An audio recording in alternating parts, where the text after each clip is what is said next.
ആദ്യം തൊട്ടേ ഇപ്പം ഈ സിനിമയിൽ ഇത്രയും താല്പര്യമുള്ള സമയത്ത് പോലും സാഹിത്യം ഞാൻ വിട്ടിട്ടില്ല, ഒരു കാലത്തും വിട്ടിട്ടില്ല, എത്ര തിരക്കിലും. പിന്നെ ആ സീരിയലുകളിലേക്ക് വന്ന ഒരു ഒരു 10 വർഷമാണ് തീരെ നിന്ന് പോയത്.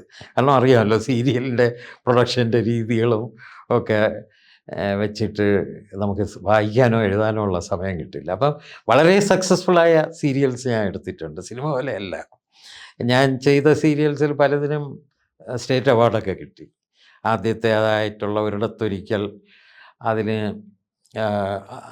അതിന് മികച്ച കുട്ടികളുടെ പ്രോഗ്രാം എന്നുള്ളതിനൊക്കെയുള്ള. അപ്പോൾ അതിലും രസമുണ്ട്. അതിൽ 3 കഥകളായിരുന്നു, 13 എപ്പിസോഡ്. അതിലാദ്യത്തെ 2 കഥയുടെ ക്യാമറാമാൻ സന്തോഷ് ശിവനാണ്.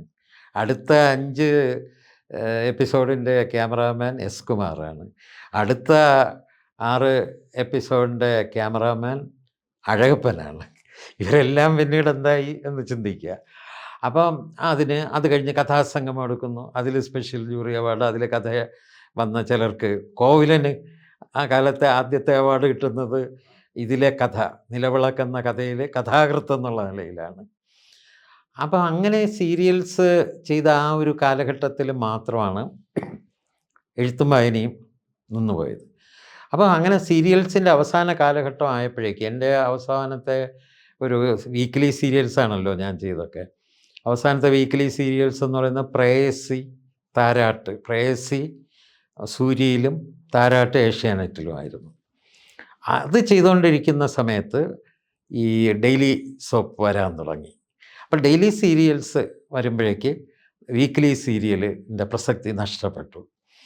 അങ്ങനെ ഈ താരാട്ടും ഇതും കഴിഞ്ഞിട്ട് പിന്നെ ഞാൻ പതുക്കെ അതിൽ നിന്ന് കാരണം എനിക്ക് ഡെയിലി സോപ്സ് പറ്റില്ല. അത് 1000ഓളം എപ്പിസോഡുകൾ ചെയ്യുക, അതിനുവേണ്ടി സമയം വിനിയോഗിക്കുക, അത് സാധിക്കില്ല. അവസാനത്തെ ആ സീരിയൽസ് 52 എപ്പിസോഡാണ്, 13 ഈ താരാട്ടും പ്രേയസി. അപ്പോൾ അത് രണ്ടും വളരെ മികച്ച അഭിപ്രായം ഉണ്ടാക്കിയ സീരിയൽസുമായിരുന്നു. പക്ഷെ ഞാൻ അതോടെ സീരിയൽ രംഗത്ത് നിന്ന് മാറുകയാണ് ചെയ്തത്.